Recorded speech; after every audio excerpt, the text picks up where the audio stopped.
Live from Las Vegas, here's Larry King. From the incredible MGM Grand, this arena is inside this hotel, if you could believe that. Our guest tonight for the full hour is the former heavyweight champion Mike Tyson, who returns to the ring Saturday night right here in this ring, where he will fight Peter McNeely, the once beaten heavyweight, who's gotten a lot of talk around this town. There certainly was an occasion today at a press conference, but we're going to get right into it with Mike. The last time we were with him was in the prison in Indiana, so it's good to see you under better circumstances. Always good to see you. Always good. Thanks for joining us. When we last spoke, you were hesitant about this, about coming back. Why? It was just a foregone conclusion. There was nothing really substance about it, because my situation at that particular time wasn't concrete about coming back and fighting. You know what I mean? Everything was more mundane than anything. So you weren't jabbing me when you said, I might not fight again?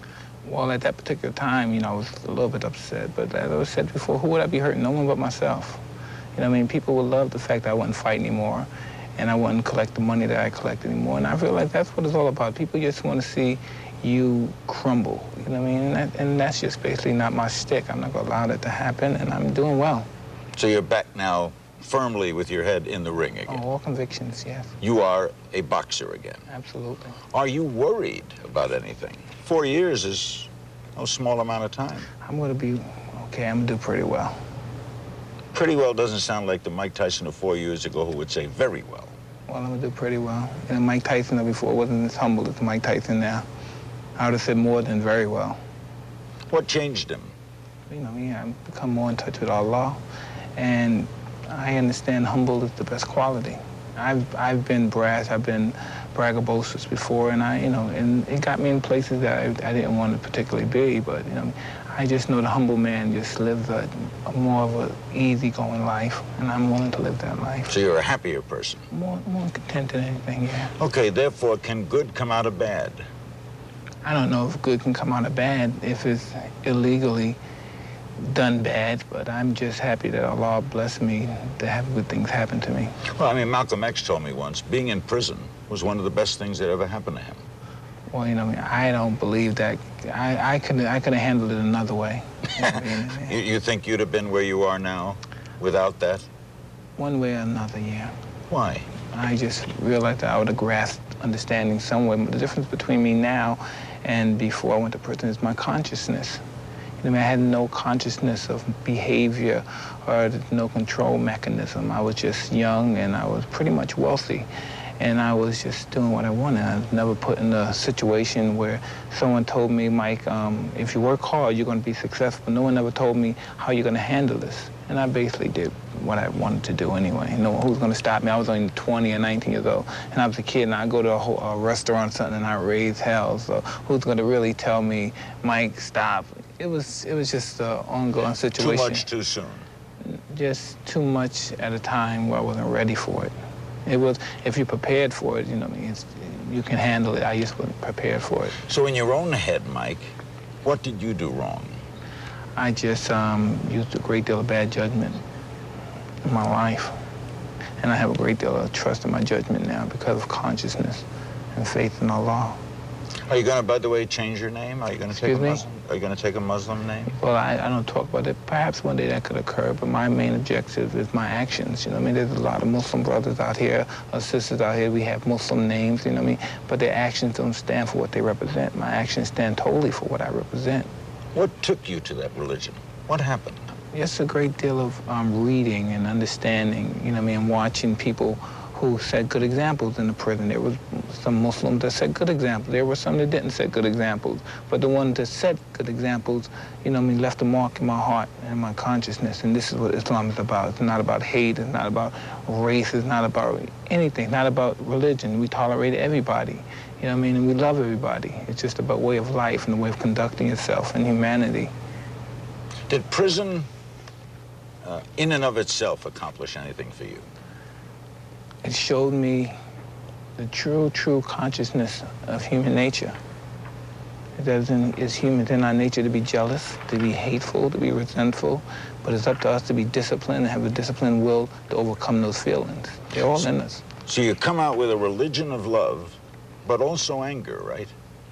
The anger's not gone, is it? I never had any anger. The reason I fought is, you cannot accomplish a high level of professional degree if you have any emotional feelings. I could never think cautiously in this ring and be angry. I would never be successful. So you didn't hate your opponent? Never. It's a business. I was disciplined. And my job was to win spectacularly, normally probably by knockout. But there was no feeling, I want to harm this person. Oh, no. So that hasn't changed. Did prison do anything about regimentation of a life? Did it teach you that, like geometry, you got to learn to do things you don't want to do? Well, that basically goes back to being disciplined. Discipline is doing what you don't want to do, but do it like you love it. Did anyone help you there do it? I ran into a few people that enlightened me a great deal on just the situations I wasn't aware of in life. Did you, by the way, we're going to be taking calls from Mike Tyson. He's our guest for the full hour. Saturday night, he fights on pay-per-view right here at the MGM Grand. Have you seen Peter fight? No, I've never seen Peter fight before. What do you think of him? He's cute. Cute? Yeah, he's cute. He's funny? Yeah, he's funny. I mean, when you see him like today at the press conference, he stands up and makes these statements, I'm going to take out Tyson and the hurricane is coming. What goes through you when you watch a guy saying that? He's cute and he's funny, like we said. He's going to be even funnier Saturday. But you don't want to harm him. You want to beat him without harming him. Oh, no. Once we're in here, this is a totally different business. This is what I do for a living. Ali said it's a terrible way to make a living. Is it? I don't know. I don't want to be a holic to the sport. You know what I mean? I'm not going to say something bad. Well, he said it's just a tough way to make it. I don't want to say anything bad about it. This is how I earn my income. I love this. Perhaps I want my son to do it. That's why I take the punches now, so he won't have to.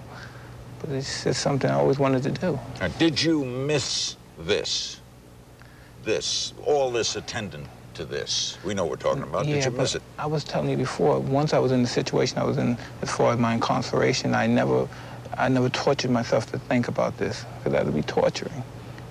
Would I say, well, I remember this, man, I remember after the fight I did this, I remember that. No, I don't put myself through that torture. I deal with the realization of my situation at that particular time, and that was doing time. I had 3 years to do. I had to do that time. There was a problem I had to handle. Any remorse? For what? Because you didn't think you were guilty of what you went in for, right? Listen, can I tell you something? In life, we get thrown curveballs, and when they hit you, we have to handle it. You know what I mean? Too many good things that happened to me to, you know what I mean, to be remorseful for something that happened. You know what I mean? If you weigh the good and the bad, you know, the good outweigh the bad by so many. So you didn't dwell on it? No. Nor did you dwell on the good? You didn't lie back and say, I could have been heavyweight champ and here I am in prison? I don't think about that stuff. You know, I don't cry with spilled milk. We're men in this world. We're men, and when we deal with adversity, we got to challenge it. We got to be brave. We got to be courageous, and we have to be strong. Other than that, we don't stand a chance. Against what? Adversity in general.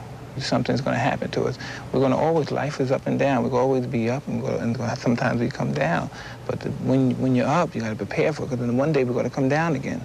So when you're on top, you prepare, because one day that'll happen again. How much of this do you think, we were talking about this before we went on about both being from Brooklyn, is a survival instinct from where we grew up? It's just it's more instinctive. It was a special place. Yes, no doubt about it. Because we're both from Brownsville. But it's instinctive than being conscious and thinking and premeditating. I'm a premeditated man now. Before, it was just very instinctive. You've been able to change that from Absolutely. Instinct to planning? Yes. Back with more of Mike Tyson. The fight, he's back. That's what they're calling it. Saturday night at the Grand in Las Vegas, the MGM Grand. We'll be right back. We'll be going to your calls later with the former heavyweight champion of the world. He's back. Don't go away.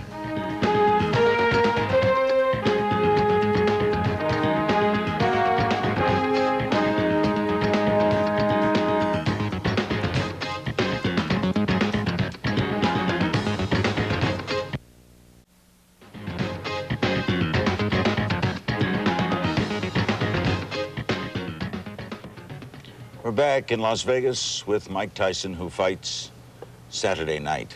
The build-up to something like this, Do you enjoy the hoopla? No, I would just rather just come and fight. But Just you make know fight. it goes yeah, with. it goes along with it. Now, today, there was a press conference. I felt uncomfortable. What ticked you today? Mike had a bad day, they said. No, that's not necessarily true. You have to understand, I'm coming to a place and I'm not too familiar with the people asking me questions. You know what I mean? And sometimes I sense they answer a question with a little bit of resentment or something, like as if I did something wrong with them. You know what I mean? It doesn't help anyone when Don King's running his mouth telling people how much money I make. And then, you know, these people become resentful. And I've done nothing wrong to them. So you think they bring an agenda? Oh, there's no doubt about it. With Mike Tyson, they bring an agenda. Why you? Because they don't believe anything I say about my religion, about anything, because they basically go off of what they remember Mike Tyson 3 years ago, 4 years ago. And that wasn't a great picture to really write a resume on. So they're not allowing for change or growth? I don't really care if they do or not. You know, I'm just going to live my life, raise my family. I don't care if anyone doesn't love me, as long as they respect me. And I demand respect. I demonstrate respect. Only one I want to love me is my wife and my kids. Everyone else, I don't care what they do. You want to marry someday? You want to have family? You want to... yeah, I'm going to get married soon. Soon? Only if she's nice to me. She's not being too nice to me lately. Is this our young lady in Arlington? Huh? The doctor? Yeah, you know where she lives at. Yeah, she lives. Cold-blooded. That's a nice building. Yeah. It's a beautiful building, in fact. Your friend said she saw me in the building, huh? Yeah. My ex-wife saw you in the building. You were training downstairs. Yeah, She said, she called me up and she said, I think Mike Tyson is on the treadmill in this building. When are you going to get married, by the way? I don't know. I don't know. Does it frighten you a little? I don't know. It's just, I have a great person, and... She's special. Oh, is she? But just, you know what I mean, just sometimes it's difficult, man. It's just a different stage of life. You know Will you be a good father? The best. Because? I believe. Huh? Because? Because I believe that because our relationship, we have a great relationship.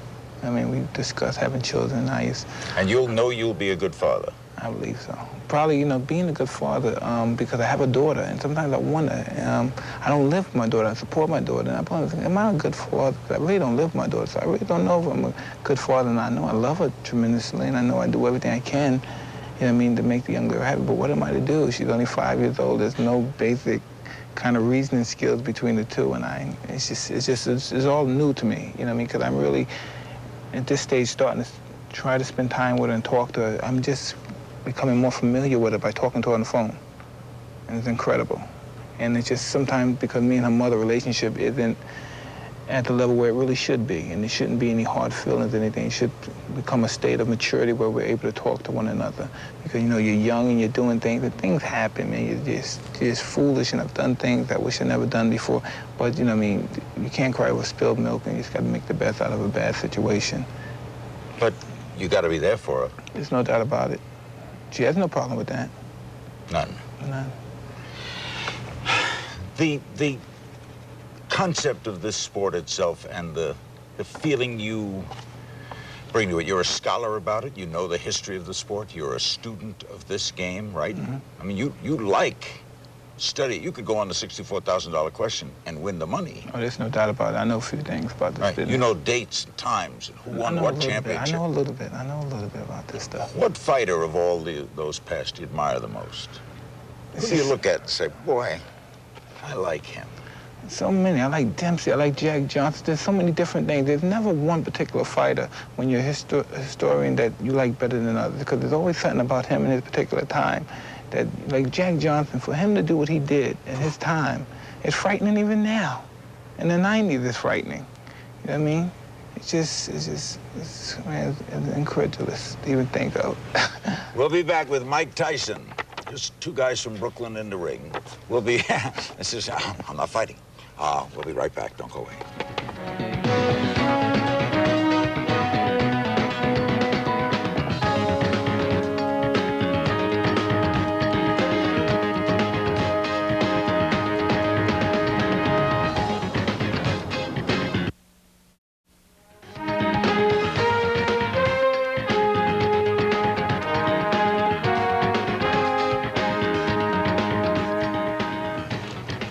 He's back. back. Saturday night here in Las Vegas. They expect a full crowd here and tons of people around the world watching. In the United States on pay-per-view, on cable circuits throughout many, many countries as Tyson returns and everybody's interested in what's going to happen. He has become in prison rather well-read. Indeed, we've been talking during the breaks. You're into history. You're not just reading the philosophers. You're into wide scope of reading. What introduced you to that? I know a few things. I don't know. I really know nothing. I just pick up things. What do you mean, I know nothing? I know nothing. There's nothing I know. You're a high school dropout. Yes, I know that. Are you going to go for a GED equivalency? Perhaps. It's very difficult when I'm making as much money as I am now. Now, what do you do with that? What would the great philosophers you read say about $25 million in one day? They would say that's a great accomplishment. Now we must help people less fortunate. Do you intend to do that? Oh, yeah. Are you charitable? That's my whole objective. You're going to start giving it away? I've always done that all my life. And basically, I must have donated probably $3 to $5 million every year to charities. Me and Don King. So you still give? Yeah. The thing with the press, that's why I get back so much in return. That's why I'm in the situation that I am now. You know, I mean, people say, are you surprised at the way that people support you? I say, I've done a lot of good things for people. I have helped a lot of people, of course. You know, I mean, I expect sometimes differently, but from a pessimistic point of view. But when I see something like this, I accept it. Did you lose a lot of friendship over going to prison? I never expect the people who so-called was my friends to whatever turning back. I never expect them to be strong that way because it's just very rarely that people are strong. It's very easy to be weak and give in. So you didn't have a lot of people you thought stand up? No. Why this? I was reading some quotes that you're mistrusting things. Did you say that everybody's going to turn on you? I'm just aware of everybody's nature, as I spoke before. You know what I mean? You know what I mean? There's no truth. You think it's the nature of people? Oh, absolutely. To turn on people? It's the nature of people to have lost me in their heart, I believe. All people? All people. I'm a true believer of Machiavellian. So then it's fair to say, why should we trust you? Excuse me? Why should we trust you? My actions give you reason to. Especially when it comes down to it, I'm the breadwinner. So you have no choice but to trust me. In my position, of course. You know what I mean? These people that work for me have to trust me. You know what I mean? They're dependent. Absolutely, they have to trust me. The relationship with Don King, a lot of people want to hear your explanation of it. You know, a lot of people look at him as sort of a character and bombastic, and he's always in controversy and books are out about him. Tell me the Don King you know. Don King's, it's interesting. Don King is like a young kid. He's like your partner, he's like your grandfather, he's like your father. You know what I mean? But I never look at him that way. I never dare see him as my father. No one from that kind of spectrum. I used to always look at him as a partner and a guy I'm fond of and I love him. And we have that respect with him. Do you think he would turn? Excuse me? You think he would ever turn? Listen, I tell you, you know what I mean? We can't totally trust anyone. The white man, the black man, the red man, the yellow man, I feel they're all out to get me. You know what I mean? Right. I accept people how they accept me. I show them love like they show me love. But you like Don? Oh, totally crazy about him. Wouldn't give him up for anything. We get along. Absolutely. Yeah. What is that? That's Brooklyn. Chemistry, what to say, who knows? We'll be right back. Mike Tyson, Larry King Live. We'll go to your phone calls. Don't go away.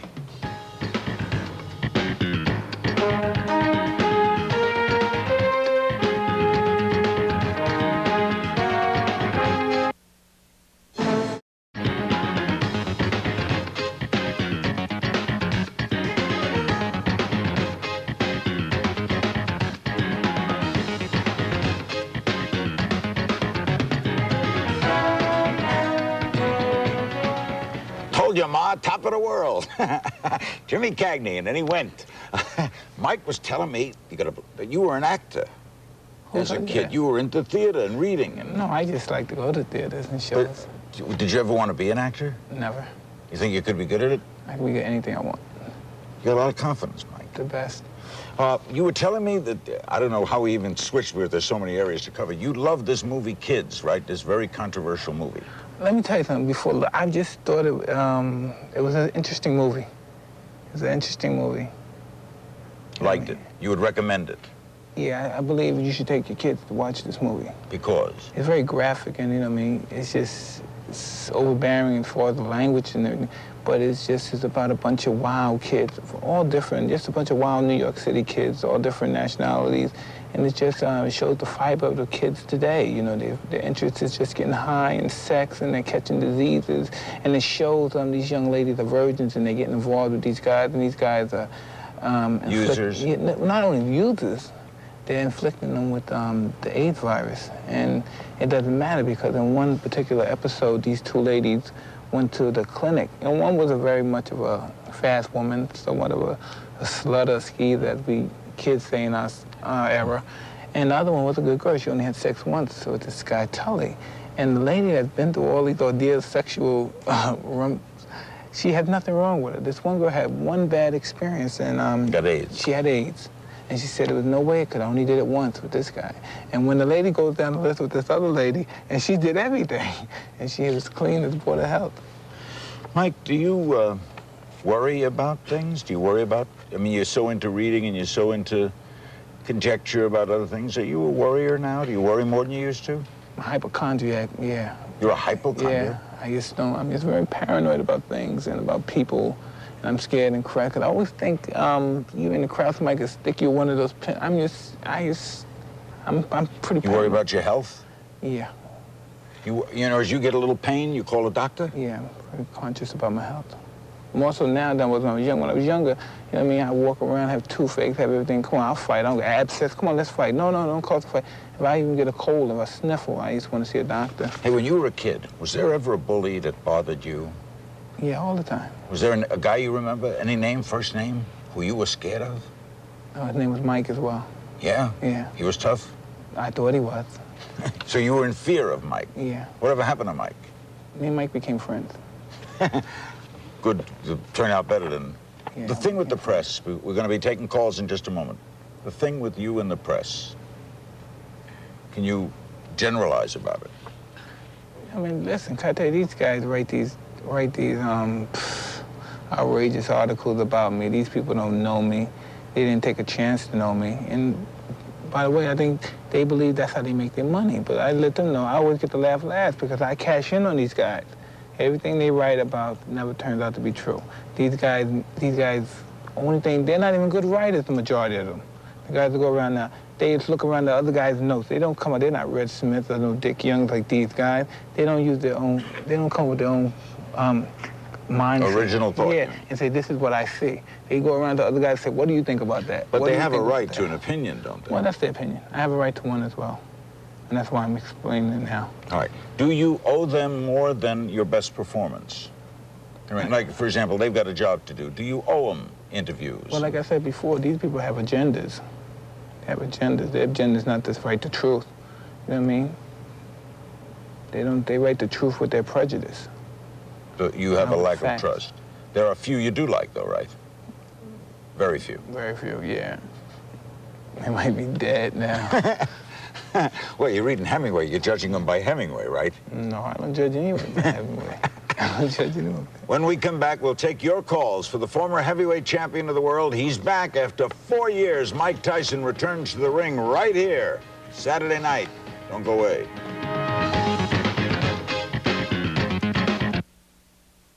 Tonight,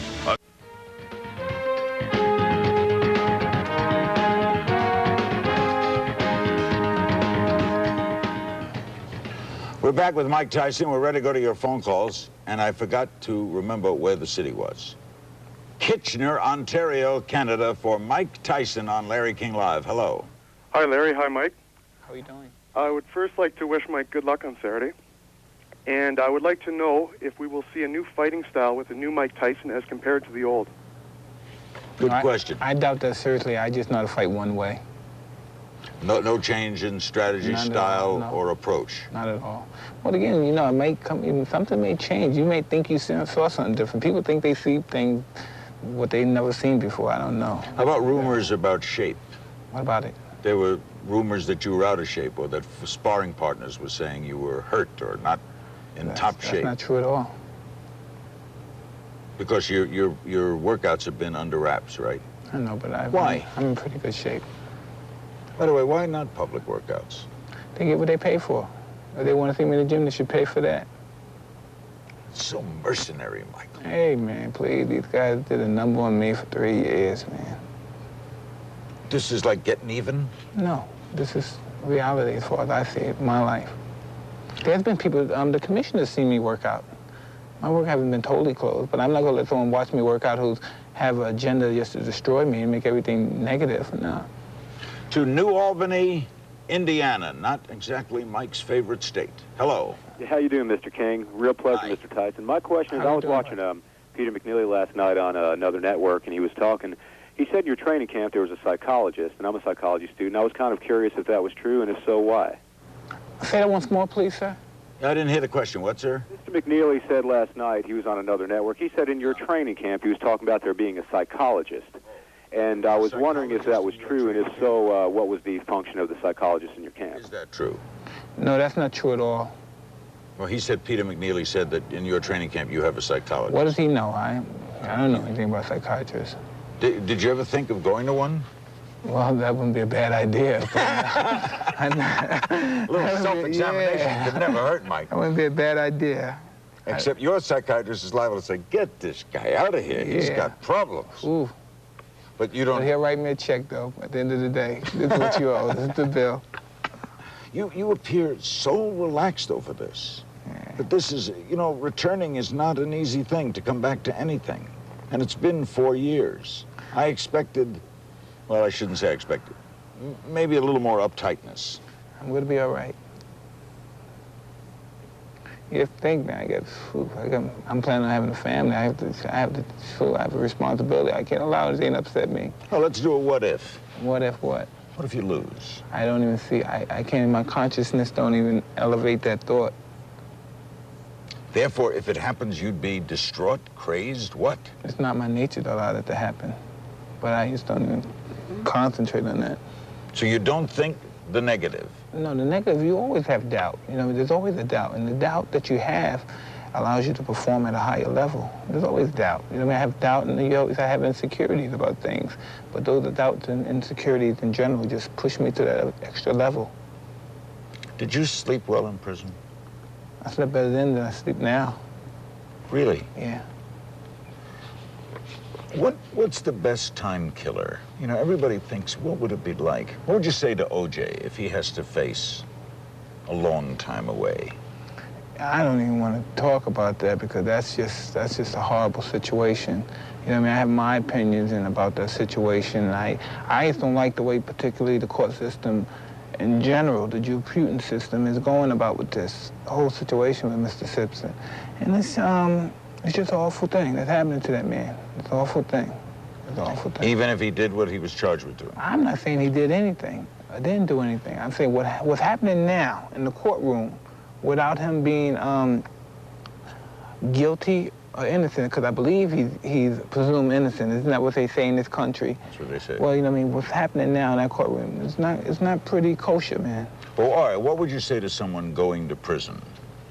Just go right to the law library, if you know what I mean, because anything can happen. I've seen guys guys were on death row, they got off death row, they got a life sentence, they stayed in the law library, they found loopholes, they got out. You know what I mean? As long as you have life, you have the chance, man. Never give up, never kill yourself or go through this. Man, I think people do awful things, man, when they get long sentences. Man, you never give up, man. We're meant to win, man. We're not meant to be defeated, human beings.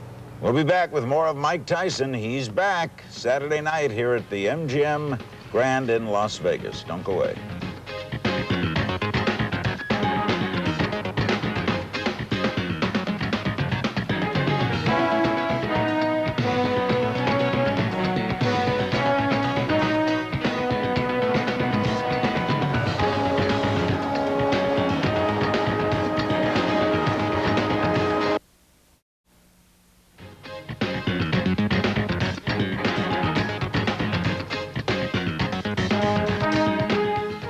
He was heavyweight champion at the unprecedented age of 20 years old.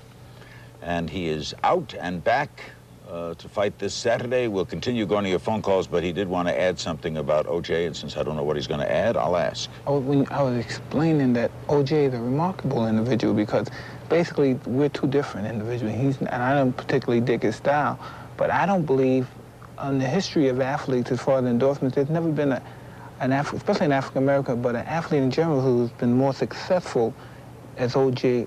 off the field as on the field. There's Michael never Jordan been would be the only one. There's nobody, not even at this stage, Michael Jordan has been as successful as O.J. as far as his pictures painted.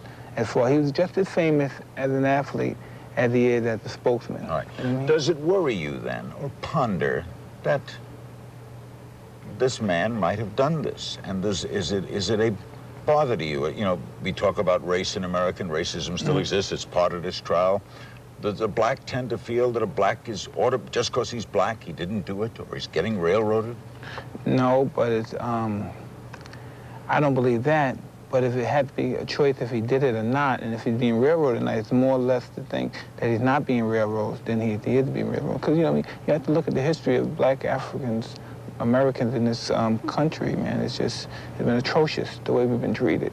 And the way we've been planning to think about ourselves, man. It's some serious stuff. So you're saying it's normal to root for him, want him not to have done this? Exactly, because we know how far the government, we know how the society and the history and the past looked upon us. And some people still, you have to think about it. When I was born, we couldn't vote. My family, my mom and daddy couldn't vote, okay? You think they know that they couldn't go in the same, you know, they have some feelings, and that's been taught to us in school. And some people have hard grapes about that. You know, I never think, because I'm a strong believer. You write your own book. You're going to be, if you want to be miserable, you be miserable. Do you love your country? Huh? You love your country? Implicitly. In what? Implicitly. You do? Yes. Even though a lot of things have happened here that have brought you pain just in reading about it. Well, if I lived in Yugoslavia, I would experience the same pain, I guess. Yeah, it's worldwide. To Newman, Illinois, with Mike Tyson. Hello. Hi, Larry. Hi, Larry. Hi, Mike. Hey, as long as you're in the ring, let's see a round from you guys. Yeah, good luck. Thanks a lot. You have a question, sir? Yes, Mike, good luck Saturday night. I know you don't need it. I have a question I was very impressed when I read about your conversion to Muslimism, and I think that's a wonderful thing, but I was just wondering, when you were in prison and you found Allah, were you experiencing butt rape up the end? Well, I'm sorry, I didn't hear the end of it. But one of the people here with you today is someone who was in prison with you, right? Yeah. He was a cellmate? Yeah, he's a good guy. And he works for you now? Yeah. Are you the kind of guy who gives jobs easily? I mean, you're a soft touch? No, if someone's qualified for the job. Oh, so you're not going to do handouts? Oh, no, I don't believe in handouts. There's too many healthy people. And there's so many people that's unable to work. You know what I mean, that deserve handouts. But, you know, if you're a healthy man, you know what I mean, I don't believe in giving handouts. Was the worst break in your life the death of D'Amato? That was serious at the stage of my life. I wasn't prepared for that, of course. Because he was such a strong influence, right? More than anything in the world at that stage of my life, yes. Had D'Amato lived, things would have been different? We don't know. Perhaps. You know what I mean? Perhaps. But we had a strong relationship. You know what I mean? I would never like to think that the fact that me and him would ever have any kind of confrontation over anything small, because everything was basically small. You know what I mean? The things that happen now are relatively small, but people make a big thing out of them. Because the main objective now is money. Everyone wants to put their hand in your pocket. By the way, do you have any feelings, one way or the other, harsh, bitter, toward that girl? Hey, it's just a part of my life, something that happens. And when something happens and it's real bad and it bothers you know what you do? You black it out. Do you wish her well? Well, it's hard enough in this world to do well. You know what I mean? Good luck for her. Back with more of Mike Tyson. He's back Saturday night. Don't go away.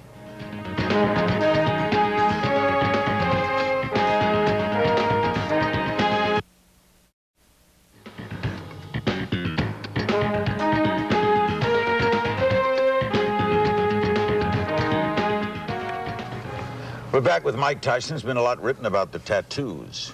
Why do you tattoo yourself, by the way? I'm Jewish. We don't do this. Yeah, I'm familiar. I'm just... You know that we don't do this. I guess at the stage, just, It's a statement? Yeah, it's a statement, part of rebellion. So that's still in you? Yeah, oh, definitely. Yeah. Okay, Definitely. what's on the left arm? Mr. Ash. Arthur Ashe. Yeah. Days of Grace, the title of his book. Why Ashe? I just read his book and I was just pretty much impressed with him. Very much impressed. Not only the book about Days of Grace, but I read the book about sports. And I was interested in him because he knew a little bit about everything, any subject you ever brought up. And just by reading his books, I detected that. And that's the kind of guy. That's the kind of guy I'm crazy about. You know what I mean? I guess by basically hearing about him in the past and seeing him, I wasn't too impressed with this kind of guy. But just, as time went on, you read about him, and like I said, you change, and change is part of growth. I was telling Mike about friends that we grew up with that are still friends. We hang around, we meet at the restaurants, we meet in Al's in L.A., we sit and talk. That's the kind of thing you basically are, right? Yeah. You'd like to sit with guys and just remember names and look back at yesterday. Life ain't that important. Ain't no doubt about it. And this one, why Mao? That was just a very rebellious part of me. I believe that a lot of things about him was just impressive as far as his no investigation, no right to talk. You know what I mean? If you don't investigate, how can you speak? Nowadays, people just talk. People just presume someone to be guilty or just presume someone to be a certain way without even investigating. So you admired him? Very much. And read him and quote him, right? Very much, yeah. But you're not a communist. No, I'm not a communist. I'm not a Democrat. I'm not a Republican either. But I'm more socialist than anything because I believe in helping people. Yeah, but socialists don't make $25 million in one day, Mike. Well, who knows? We don't know. We never count the money of a socialist. We don't know. We just go by what we read about socialists. Who's the girl? This is my honey. This is Monica Turner. Yeah. That must be new then. Oh, I had this for 3 years as well. How did you meet? Huh? How did you meet Monica? Can we get a good shot of that? She's so pretty. How did you meet the doctor? Golly. I met her 10 years ago. You're kidding. Yeah, 10 years ago we met. She was in a relationship. Oh. I was trying to get her out of it. Yeah, get out of this relationship, and she was stuck on this, and she wasn't willing to do it. So when did it bloom again? I believe when she unhooked from that relationship. Did she come see you in prison? Did you write to her? We've been friends before. Like I explained earlier, we've been friends for a long time before. Is she coming to the fight? Huh? No, she's not coming to the fight. Does she like what you do? She thinks my lifestyle is not too kosher. Because of boxing? Not necessarily boxing. I guess things that come along with it and things I may do because I'm involved with it and the moves I get into because of it. But, she's in a good position. She's a good girl. She's in a good position. She has to handle it. She has to be strong and deal with whatever I have and endure it. You look so proud at her Georgetown graduation, man. You look like you were on top of the world. I was very happy. I was very happy and proud because I know how hard it is to accomplish anything, you know what I mean? And anything. Anything. Anything, I know how hard it is. Marietta, Georgia, for Mike Tyson. Hello. Hi, Larry. Hi, Mike. Hi. Wanted to ask you, Mike, what positive experiences do you bring to the table as a result of your incarceration? And we wish you much luck. Positive experiences. God. I love God. I have a different outlook on life. A great deal of consideration and admiration for people of every race and culture, and I'm just... You have no racist attitude about you. I don't know if there's anything, I don't know, even though it's very difficult because people may say, I don't find myself a racist. I don't hate anyone. Because of their color or their... Yeah, not because of that, but I find myself perhaps saying something that's directly or indirectly probably racist. Maybe it's some kind of bad habit. I may say something. Like I may say the N word, I may say the H word, or I may say a word that may define racism, but I don't feel that in my heart.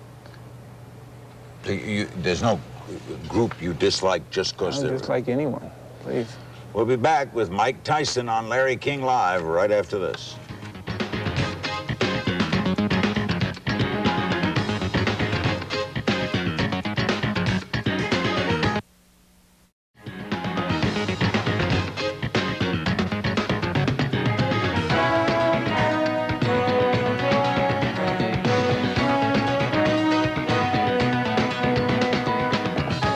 About Vegas, they know how to put on a show everywhere you go. You can get him in all colors. He's back. The hat of the day. You fight again, right? after this? You got a booked fight where, November? I know nothing about it. I ain't know about this fight. But there is another fight booked. I'm sure there is, but I ain't know about this fight. Your goal is to be champ again? I'm only interested in this fight. Is your goal to be champ again? Yes. How long you want to stay in this game? God willing. Till? Whenever. 34? You never know. How old are you? 29. How old do you feel? I feel 18. You said that prison is like college. Yeah. How do you mean? I'm just, you know, you learn in life. It's basically how to separate close associates from people that mean well and don't mean well. It's an education, then. Very much so. You also said it's a little like dying. There's no doubt about it. Because if you go to prison, you know what, you know, I mean, this is going to happen when you die. People are just going to forget about you. They don't talk to you. You know what I mean? And they keep living their life, which you can't blame them for. Which you can't blame them for. Did you feel forgotten about? Not totally. Because, you know, I had some friends, and I had, you know, I mean, I had Monica, so I didn't feel totally forgotten. You know, I had friends, trust me. Like I said before, I've done a lot of good things for people when I've been locked up. What do you think the hardest thing to explain, and maybe to do your own charisma, is? What do you think it is about Mike Tyson that so gravitates people, either hate or love, that so want to see this fight? What do you think it is? I don't know, maybe I'm just brutally honest. Just honest, and whatever I have to say. I mean, I never want to have to remember anything, so I just be truthful. Say whatever on my mind. And you think that bothers people? Yeah. Some people. Yeah, But I don't find a way to say it sugar-coated. It's so very, yes, you're a liar, or yes, I didn't agree with that, else I was wrong, and whatever situation. But your attitude, you have an attitude, don't you think? Yeah, very much so. So some people are afraid to come to that attitude. Well, if someone intimidated by my attitude, I'm going to keep them there. They should stay intimidated, because I'm not going to change in order just to accept them, just to ease up. Meanwhile, I'm not, right? You shouldn't be. No. Now, you be quiet. Oh, you yeah. be good tonight, okay? No, I will never be good. You just listen to me. Yes, I will. 2 kids from Brownsville, listen. I moved to Bensonhurst, we got up there. Oh, thanks. Okay, tomorrow night, the judge will host, and Friday night, Milt Grimes will have, as his guest, the man from Los Angeles courtroom, who is one of the chief defenders of O.J. Simpson. Johnny Cochran will be on this program Friday night. Bill Gates with us Monday. Get rid of Judge Ito. You got against him? I just don't like the way he handles the situation. I'm wounded. Say good night, Michael. Good night, Michael. Good night. Good night, Judge.